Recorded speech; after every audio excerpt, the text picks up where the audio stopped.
Presiden Prabowo Subianto mengumumkan kenaikan sebesar 6,5% untuk UMP nasional di tahun 2025. Sedangkan untuk upah minimum sektoral akan ditentukan oleh Dewan Pengupahan Provinsi, Kota, dan Kabupaten. Ya, pemirsa, awalnya pemerintah mengusulkan kenaikan sebesar 6% di tahun 2025. Namun setelah pertemuan dengan pihak buruh, pemerintah akhirnya memutuskan kenaikan UMP sebesar 6,5% di tahun 2025. Kenaikan ini tentu akan membantu daya beli pekerja dan memperhatikan kesejahteraan para buruh dan juga mempertimbangkan keberlangsungan di dunia usaha. Penetapan kenaikan UMP sebesar 6,5% ini diberlakukan tepat waktu pada 1 Januari 2025.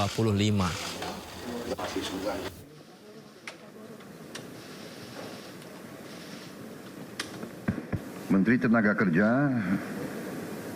mengusulkan kenaikan upah minimum sebesar 6%. Namun setelah membahas juga dan melaksanakan pertemuan-pertemuan dengan pimpinan buruh, kita ambil keputusan untuk menaikkan rata-rata upah minimum nasional pada tahun 2025 sebesar 6,5%. Untuk upah minimum sektoral akan ditetapkan oleh Dewan Pengupahan Provinsi, Kota, dan Kabupaten. Ketentuan lebih rinci terkait upah minimum akan diatur oleh Peraturan Menteri Ketenagakerjaan. Ya, pemirsa, upah minimum untuk buruh telah ditetapkan naik sebanyak 6,5% dari yang sebelumnya diusulkan di angka 6%. Apakah cukup untuk hidup layak? Kita akan membahas hal ini bersama juru bicara Kantor Komunikasi Presiden, Ujang Komarudin, serta Ketua Umum Federasi Serikat Buruh Persatuan Indonesia, ada Jumisih. Dan kita juga menghubungi pihak dari Apindo, namun belum bisa bergabung di dialog kita malam hari ini. Saya sapa narasumber saya. Assalamualaikum, selamat malam Bapak Ibu, apa kabar? Waalaikumsalam warahmatullahi wabarakatuh. Bang Yudi, alhamdulillah baik. Terima kasih sudah bergabung di Dialog Sindo Prime. Pak Ujang, bagaimana menjelaskan bahwa kenaikan UMP hingga 6,5% ini sudah mempertimbangkan kondisi dunia usaha dan juga mempertimbangkan kebutuhan buruh, Pak Ujang? Iya, tadi Pak Presiden menyatakan sangat jelas ya, sangat clear bahwa kesejahteraan menjadi prioritas bagi para buruh. Kita tahu bahwa kenaikan upah minimum ya 6,5% tersebut merupakan bagian daripada untuk meningkatkan kesejahteraan kalangan buruh, lalu juga meningkatkan daya beli, lalu juga mendukung pertumbuhan ekonomi. Jadi ini merupakan bagian kabar baik bagi masyarakat, khususnya ya kalangan buruh, di mana pemerintah sangat peduli. Bagaimana Pak Prabowo sangat perhatian dan prioritas untuk mensejahterakan kalangan buruh.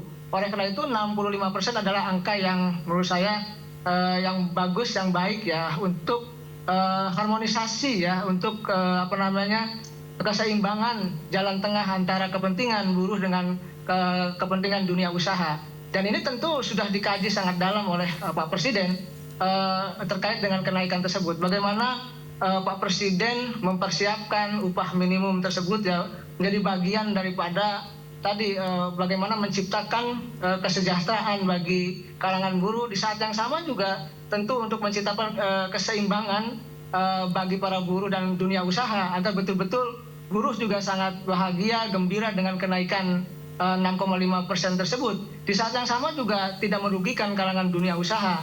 Bagaimana keseimbangan ini dijaga oleh Pak Presiden, oleh pemerintah ya, agar memang semuanya bisa berjalan dengan baik dalam konteks pertumbuhan ekonomi ke depan.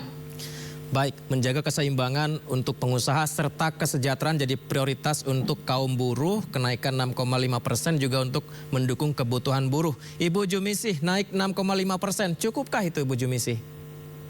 Ya, kalau menurut saya tidak cukup gitu ya. Saya berbeda pendapat dengan Pak Ujang gitu, karena kita tahu ya kebutuhan buruh itu luar biasa tinggi gitu. Untuk buruh-buruh kenaikan 6,5% itu tidak menggambarkan pemenuhan kebutuhan hidup layak untuk buruh.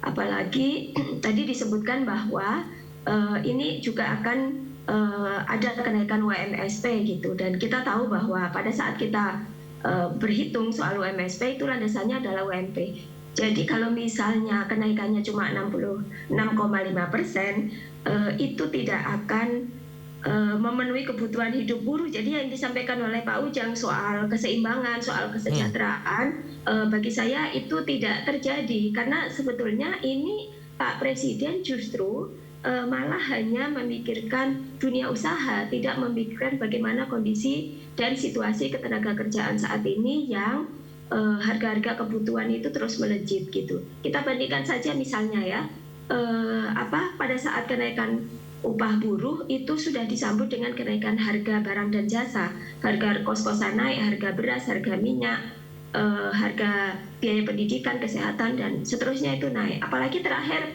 PPN pajak akan naik gitu ya. Jadi saya pikir ini justru tidak akan membuat daya beli buruh itu meningkat. Begitu, Mas Yudi. Yudi. Baik, Bu Jumisi, berarti idealnya sebenarnya selain juga melihat pemenuhan kebutuhan dari buruh serta juga melihat inflasi, juga mempertimbangkan dari dunia usaha juga, idealnya berapa Bu Jumisi kenaikan? Sebenarnya sesuai dengan yang kami sampaikan kepada Pak Presiden, juga dalam statement-statement kami, dalam aksi-aksi yang kami sampaikan, itu minimalnya itu 20%. Gitu. Jadi itu yang kami anggap sebagai angka tengah gitu ya, harusnya ya, angka tengah yang bisa mengikuti laju inflasi dan juga para pengusaha juga ada dalam posisi tengah gitu.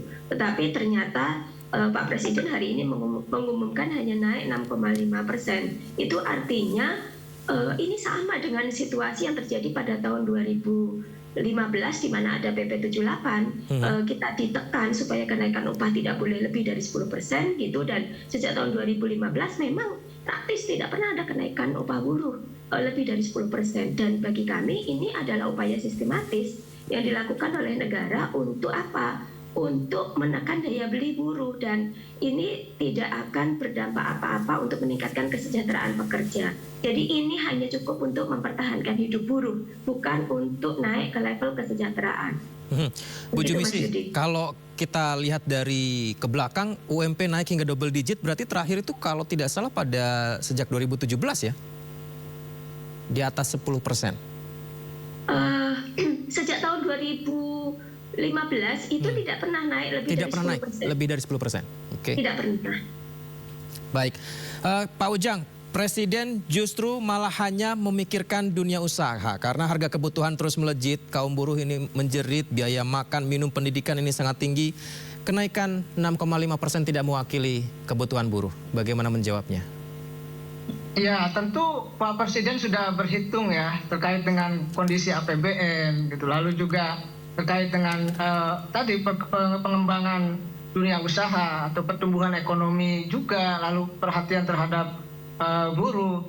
Ini menjadi prioritas bagi Pak Presiden ya, yang memang sangat fokus bagi kesejahteraan kalangan masyarakat kelas bawah. Bagaimana guru juga ditingkatkan kesejahteraannya, para hakim juga akan ditingkatkan gitu. Lalu juga saat ini buruh juga sudah diumumkan. Saya rasa ini jalan yang terbaik ya bagi buruh dan dunia usaha, di mana ada win-win solution bagi ya tadi dunia usaha, bagi kalangan buruh dan bagi pemerintah, sehingga alur pertumbuhan ekonomi itu bisa terjadi. Saya meyakini apa yang dilakukan oleh pemerintah adalah merupakan bagian daripada cara untuk menjaga ekonomi agar tetap berlangsung. Lalu juga kalangan buruh juga memang tadi bisa memperkuat daya beli gitu. Lalu juga dunia usaha juga tumbuh, ekonomi juga bisa berjalan dengan baik. Memang situasi global yang agak sulit untuk membangun pertumbuhan ekonomi, tetapi pemerintah sangat optimis dan yakin bahwa apa yang dilakukan oleh pemerintah adalah jalan yang terbaik, memprioritaskan tadi kesejahteraan kalangan buruh, dan ke depan juga akan ditingkatkan lagi. Saya melihat bahwa apa yang disampaikan Pak Presiden adalah bagian tadi prioritas untuk membangun kesejahteraan para buruh agar ya semuanya bisa berjalan dengan baik. Artinya buruh bisa meningkat kesejahteraannya, dan dunia usaha juga berjalan dengan baik. oleh karena itu dalam konteks hari ini kita melihat ketika misalkan bagaimana buruh bisa menginginkan kenaikan 8 sampai 10%, lalu pemerintah menyanggupi 6,5%. Ini adalah tadi jalan yang terbaik bagi ekonomi Indonesia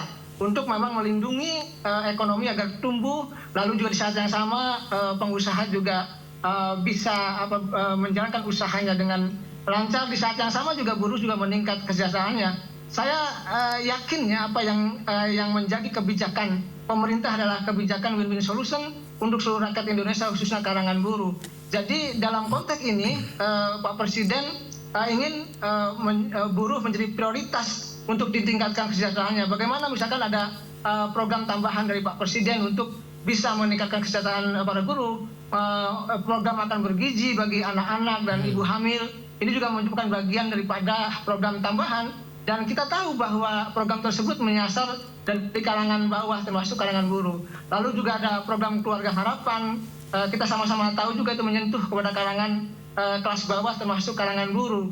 Nah, oleh karena itu ini menjadi bagian juga program pemerintah yang memang tadi punya keinginan keras mensejahterakan kalangan buruh semua. Kita tahu Pak Prabowo punya program misalkan menghapus kredit ya kalangan petani, nelayan, UMKM, agar memang semua rakyat Indonesia dari kalangan kelas bawah itu ya menikmati kesejahteraan ke depan. Oleh karena itu Pak Presiden ingin menata bangsa ini dengan baik dengan meningkatkan kesejahteraan dari kalangan masyarakat kelas bawah. Pak Ujang, kalau tadi Anda sampaikan win-win solution ya, tapi jika kaum buruh ada yang menilai bahwa ini tidak win-win solution, hanya menguntungkan pengusaha, bagaimana Pak Ujang? Saya yakin tidak begitu ya, karena bagaimanapun pemerintah sudah mengkaji secara mendalam gitu. Pak Prabowo sudah memanggil ya kalangan perwakilan dari buruh, lalu juga mempertimbangkan dari persoalan ekonomi Indonesia yang harus tumbuh, yang harus jalan. Jadi pemerintah membuat kebijakan itu berbasiskan kepada kalkulasi-kalkulasi rasionalitas dan kalkulasi objektif kondisi ekonomi Indonesia. Jadi dalam konteks ini saya melihat apa yang dilakukan oleh Pak Presiden adalah jalan terbaik untuk bisa mensejahterakan kalangan buruh ke depan, dan ini menjadi bagian daripada tadi membangun sustainable pertumbuhan ekonomi Indonesia ke depan agar memang dunia usaha jalan, lalu kalangan buruh juga bisa sejahtera. Baik, saya membuat beberapa kesimpulan berarti ini Ibu Jumisi. Yang pertama, situasi global yang agak sulit membangun pertumbuhan ekonomi, kemudian juga sudah memanggil perwakilan buruh dan mempertimbangkan ekonomi Indonesia juga harus jalan. Ini beberapa pertimbangan-pertimbangan hingga muncul angka 6,5% tadi yang disampaikan Pak Ujang. Tanggapannya Bu Jumisi? Saya menyatakan bahwa saya tidak gembira dengan kenaikan upah 6,5%. Bagaimana mungkin kami sebagai buruh bisa bergembira dengan kenaikan upah yang sebenarnya secara nilai itu nggak naik gitu. Secara nominal naik 6,5% ya. Tetapi saya juga melihat bahwa pemerintah itu lemah sekali, bahkan nyaris tidak ada upaya untuk mengontrol kenaikan harga barang dan jasa di pasaran gitu.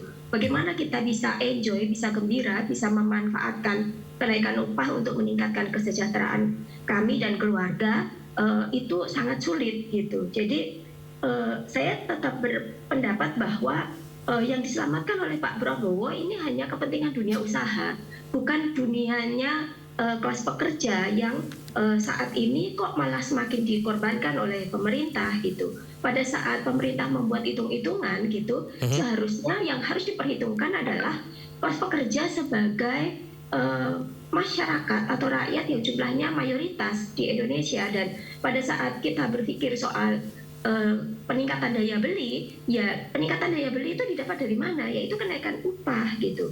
Dan satu lagi, yang paling akan direpotkan itu nanti adalah buruh perempuan.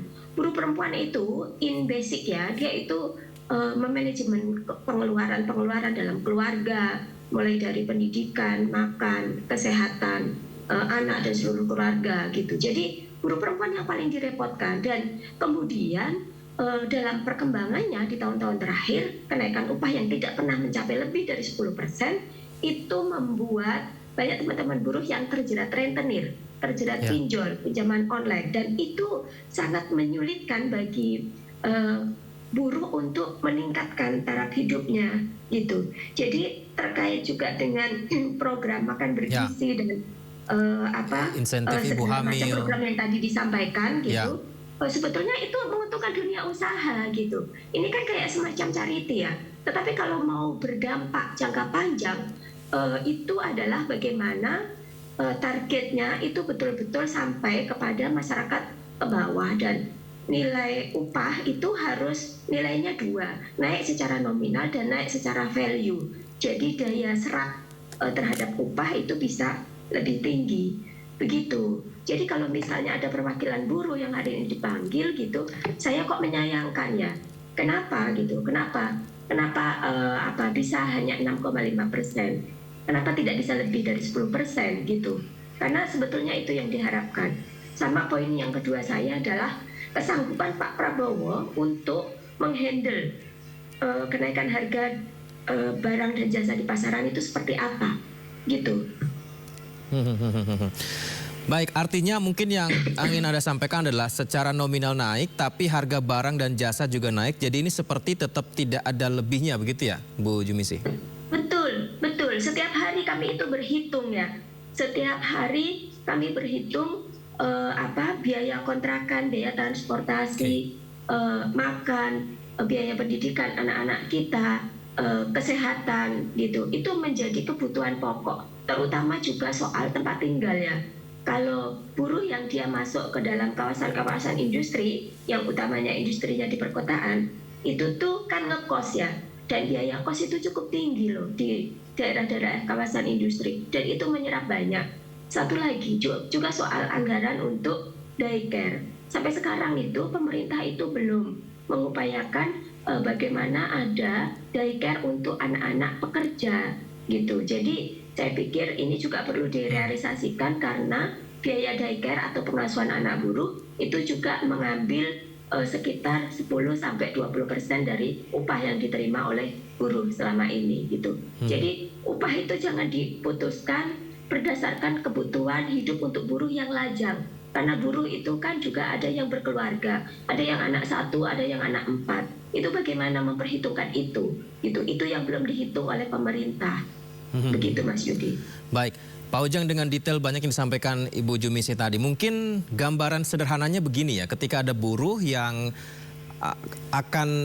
yang misalnya dia mengontrak, ini mungkin ketika dapat informasi kenaikan UMP bersyukur, tapi ternyata nilai kontrakannya juga naik juga. Nah ini kan kenaikannya jadi nggak kerasa nih, gimana Pak Ujang?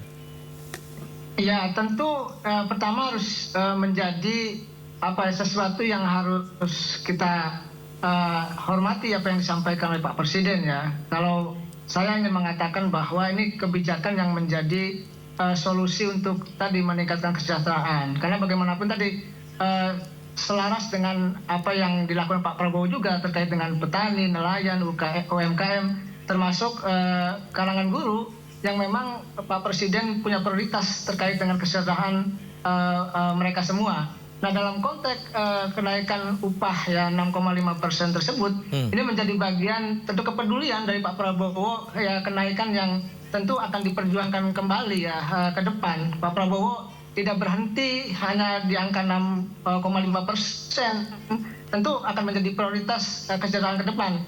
Nah dalam konteks misalkan APBN kita ya yang harus dijaga gitu. Lalu juga pertumbuhan ekonomi yang harus terus berjalan. Tadi saya katakan juga dunia usaha juga agar nyaman. Maka ya 65% merupakan angka 6,5. yang bisa yang terbaik yang dilakukan oleh Pak Prabowo untuk bisa tadi menjadi keseimbangan antara dunia usaha dengan dunia pekerja. Dan saya meyakini apa yang dilakukan oleh pemerintah adalah win-win solution atau solusi yang terbaik ya bagi buruh dan bagi kalangan pekerja. Tentu pemerintah tidak dalam konteks ini tidak mendukung siapapun, tapi bagaimana dunia usaha itu bisa tumbuh, bisa berjalan, bisa untung, di saat yang sama kalangan buruh juga bisa sejahtera. Tentu Pak Prabowo sebagai presiden yang perhatian terhadap kalangan masyarakat kelas bawah termasuk kalangan buruh akan memperjuangkan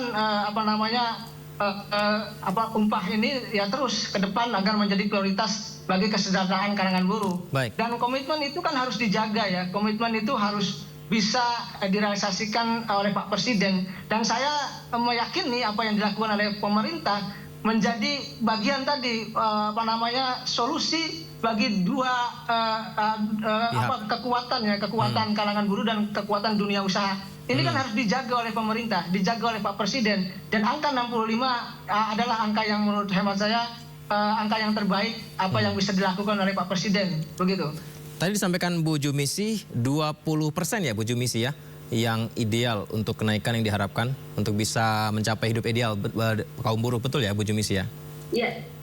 Baik, Pak Ujang, ketika komunikasi Presiden tadi disampaikan juga mempertimbangkan bersama dengan kaum buruh dalam komunikasi itu. Apakah tidak disampaikan hal tersebut? Dengan kebutuhan yang tinggi ini, adakah dari mereka menyampaikan kenaikan 20% juga yang diusulkan? Dijawab setelah jeda, Pak Ujang dan Bu Jumisi. Kita akan kembali lagi setelah jeda berikut, pemirsa tetap di Sindu Prime.